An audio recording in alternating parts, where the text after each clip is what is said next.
qu'aujourd'hui, au niveau du ministère de l'Éducation nationale, il n'y a pas de changement de curricula, pas de module, pas de réforme envisagée ni aujourd'hui ni demain. Que ça soit clair. Ce projet qui existait depuis 2018, qui se termine en 2021, un atelier a été tenu où ils sont en train d'évaluer. Nous, on s'en tient à ce qu'on fait au niveau de SVT, au niveau de l'économie familiale et sociale, au niveau de la DSMS, qui est aussi une division qui s'occupe du contrôle médical. Voilà cet accompagnement qu'on est en train de faire dans la santé de la reproduction. Le Sénégal a ses réalités. Nous avons nos croyances religieuses, culturelles, cultuelles. On s'en tient à ce qui existe. Notre système est bon. Il n'a pas besoin donc d'aller dans ces directions. D'ailleurs, il n'a jamais été envisagé d'aller dans ces directions. Tous ceux qui étaient là-bas le savent. Et on ne réforme pas comme ça des curricula. C'est peut-être ceux qui sont loin de l'école qui pensent à ça. Mais il n'est pas du tout envisagé de revoir nos programmes. Il n'y a rien de nouveau, pas de module nouveau, pas de formation nouvelle, pas de révision de programme. On s'en tient à ce qu'on a toujours fait, qui nous a donné de bons résultats depuis plus de 10 ans. Ce n'est pas dans nos projets, ni aujourd'hui, ni demain. Il n'y a aucune modification dans la santé de la reproduction. Ce qui existait avant, c'est ça qui existe. Pas de nouvelles formations. Les parents d'élèves se prononcent donc sur le nouveau module de l'UNESCO articulé autour d'un programme d'éducation sexuelle et reproductive. Certains partagent l'idée avec des réserves, d'autres sont très fermes. Ils ne souhaitent pas de changement dans le programme scolaire. Ils parlent d'un flou total. C'est ce que nous allons voir dans ce reportage signé Maïmouna Ndiaye et Tierno Laurent Mendy. Le sujet défraie la chronique. L'éducation à la sexualité, les organisations syndicales s'opposent à cette proposition de l'UNESCO. Ce parent d'élève n'y voit pas d'inconvénient. Parfois, il y a des adultes mal intentionnés qui peuvent avoir des gestes ou des propos incompréhensibles. Donc l'enfant doit être armé d'un côté. De l'autre côté, même mon fils, c'était en CE et ils avaient déjà abordé le sujet du sida, par exemple. Et j'étais étonnée parce qu'à cet âge, comment on peut parler du sida si on ne parle pas de la sexualité? Donc effectivement, c'est absolument nécessaire. Ce père de famille, lui, parle d'un préalable, un travail préparatoire pour mieux encadrer l'enfant. Je pense que ce qu'il faut faire, c'est leur en parler de la façon. Parce que si vous parlez vous-même, vous maîtrisez ce que vous dites. Vous savez comment faire comprendre ce que vous voulez aux enfants. Mais si vous ne leur en parlez pas, c'est d'autres personnes qui se chargeront de ça pour vous. Je sais une chose, c'est que l'éducation sexuelle, à un moment, il va falloir y aller forcément. Donc c'est normal pour moi d'y aller. Maintenant, les contours du texte qui poussent à faire introduire certains éléments du genre ou des thèmes par rapport à l'homosexualité, ça c'est autre chose. Peut-être que l'approche n'a pas été bonne, peut-être la façon dont ils l'ont fait n'a pas été très bien faite, mais c'est des thèmes d'actualité aujourd'hui. Et en discuter ne veut pas forcément dire le faire. Monsieur Sonko ne cache pas sa position, il est catégorique. Ça ne fait pas partie de notre tradition. Moi, j'ai fait l'école comme tout le monde. Et on n'a jamais appris ça à l'école, quoi. Et ça ne nous a pas empêché d'être ce que nous sommes, quoi, aujourd'hui. Bon, donc, pourquoi nos enfants feront ça? Je pense que ce n'est pas normal, quoi. Pourquoi on nous impose ce qui vient d'ailleurs? Non. Il faut être faible pour accepter ce genre de trucs, quoi. En tout cas, moi, je suis foncièrement contre. Laissons les programmes tels qu'ils étaient avant. Et c'est tout. Le nouveau module de l'UNESCO portant sur l'éducation à la sexualité fait beaucoup de bruit. Même au sein des syndicats d'enseignants, certains exigent plus de clarté pour limiter les conséquences. Toujours dans le secteur de l'éducation, le syndicat autonome des enseignants du supérieur exige l'audit de la gestion de l'orientation des nouveaux bacheliers.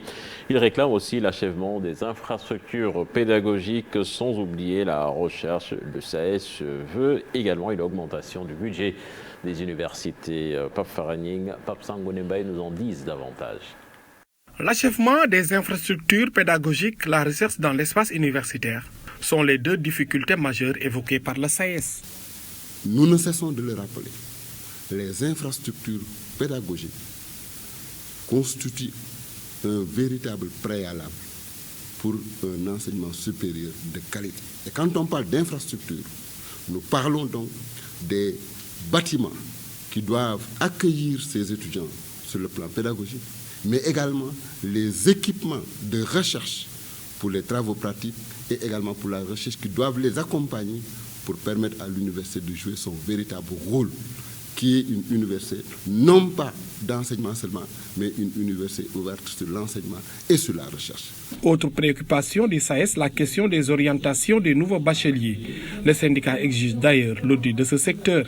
Une bonne partie des difficultés rencontrées dans les universités publiques en 2019 et en 2020 découlent des manquements observés dans l'orientation des bacheliers de 2019. À la suite de cette situation, le SAES avait demandé qu'il y ait un audit du processus d'orientation des bacheliers ainsi que le respect des textes et règlements en vigueur, en particulier le décret 2016-1805.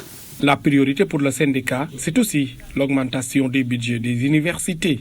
L'autre grand problème auquel les universités sont confrontées, ce sont des problèmes qui sont liés au budget. Aujourd'hui, l'année dernière, nous avons eu, dans le cadre des discussions avec le ministère de l'Enseignement supérieur, de la Recherche et de l'Innovation, nous avons pu décrocher 200 postes qui devaient être affectés aux universités.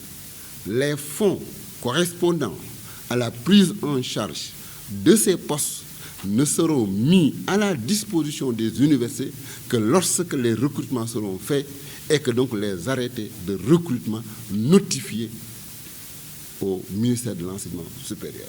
Toutefois, le SAES réitère son désir de dialogue, mais face au mutisme de l'État, il compte utiliser tous les moyens pour le respect du protocole d'accord signé avec le gouvernement.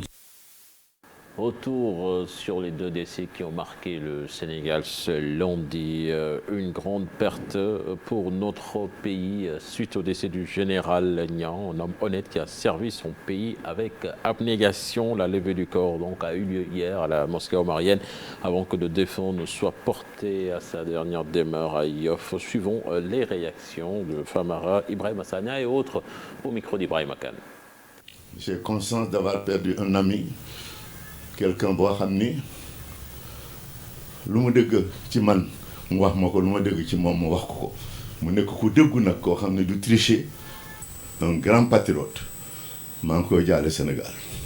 Un grand homme nous a quittés, un grand homme d'État, une encyclopédie de savoir, non seulement scientifique mais culturel et cultuel, un grand religieux. On a toujours partagé la Korité et la Tabaski ici au niveau de la Ziara.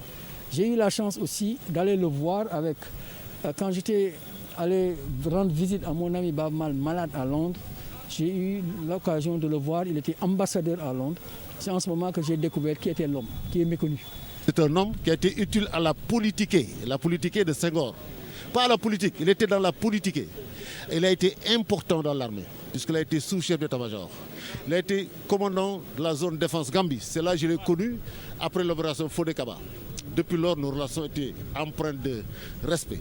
C'est un homme qui respecte ses subordonnés.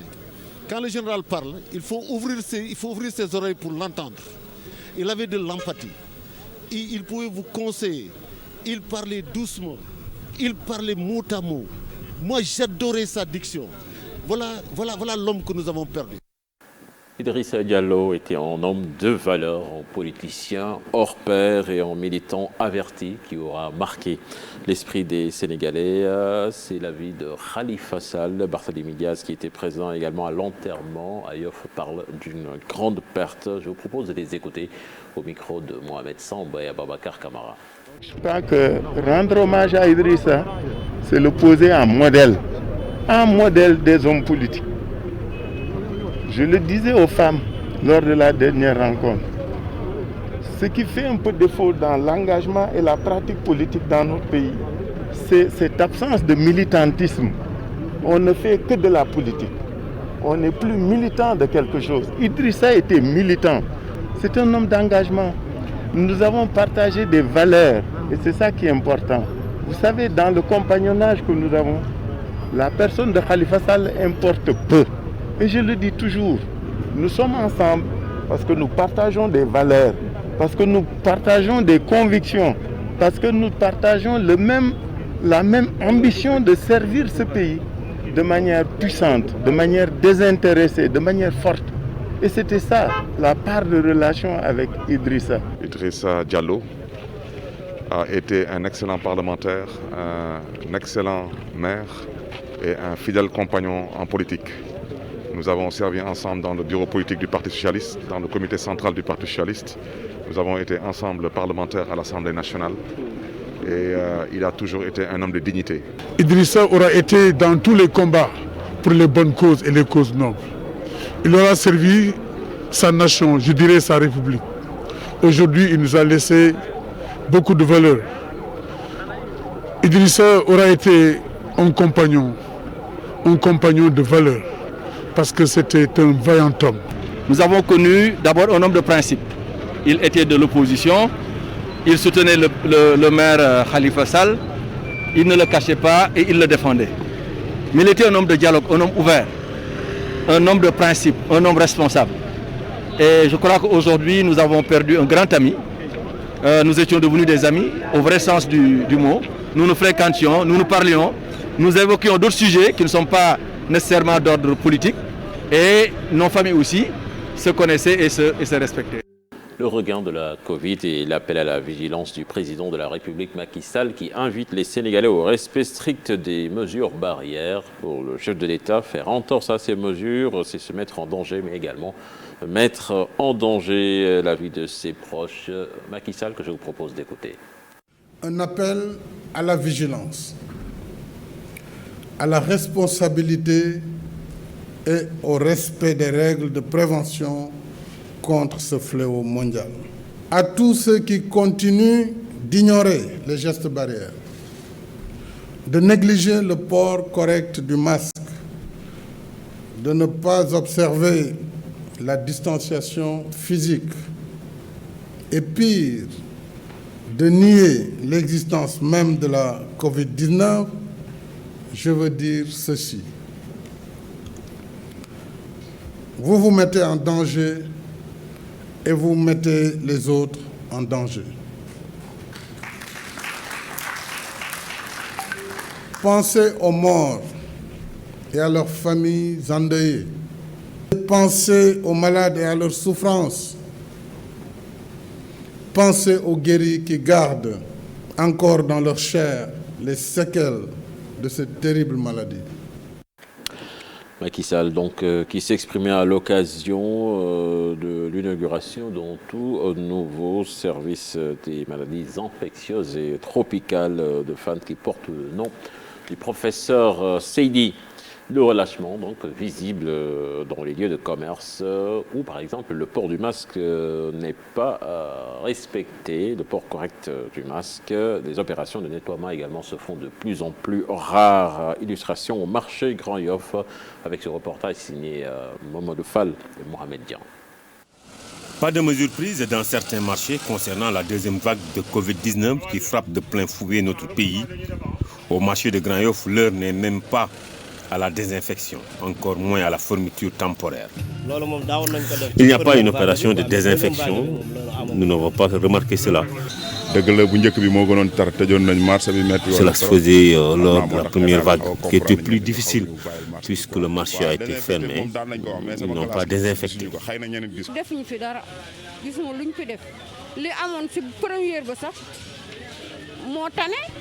Mais les commerçants tentent de rassurer. Les mesures barrières sont bien respectées. Nous respectons les mesures barrières. Regarde, toutes les femmes portent des masques, mais également nous avons du gel antiseptique. La municipalité avoue, pas de procédure de désinfection, mais le salut, la sensibilisation. On ne l'a pas fait, mais on a envisagé d'organiser une rencontre avec le service d'hygiène pour voir les voies et moyens qu'on puisse vraiment faire pour accompagner les populations dans ce sens. Parce que désinfecter les marchés, c'est important, parce que ça y va même de la santé des populations et il nous faut obligatoirement de faire ça. Maintenant, avec la deuxième vague du coronavirus, les risques sont très élevés, surtout dans les lieux de rencontre. Merci à vous, Mamadou Fall, qui nous a fait faux bon aujourd'hui pour l'actualité internationale, mais que nous allons retrouver après la revue de presse pour la rétrospective de l'actualité internationale de l'année 2020 semaine. Voilà, merci beaucoup, cher Tidiane. Et je pense que la tasse sera ce matin très, très bien remplie avec une forte actualité internationale, n'est-ce pas? On espère.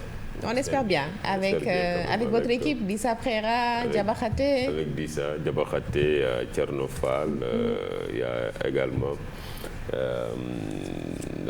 Finalement, c'est le desk le plus large de la rédaction. Il y a Dissa qui nous représente actuellement à Bangui, en Centrafrique, pour l'élection présidentielle ou les élections couplées, présidentielles et législatives. Il y a également Thierno Fall qui va nous faire le bilan donc, du Covid-19 depuis son apparition en Chine jusqu'à présent. Et moi, je vous parlerai de ce qui est de la mort de George Floyd, des propos de Macron quand même, qui a pas excité, mais qui a heurté quand même le monde musulman. Mais l'élection également de Joe Biden, la chute de Trump et tout ce qui tourne autour. En tout cas, sera une page internationale, des rétrospectives quand même très larges. Voilà, c'est l'international Modou Fall. À tout à l'heure pour la rétrospective 2020 de l'actualité internationale. En attendant, nous allons retrouver Mortala Gaye de l'autre côté pour la revue des titres des quotidiens de ce jour et ce sera tout de suite.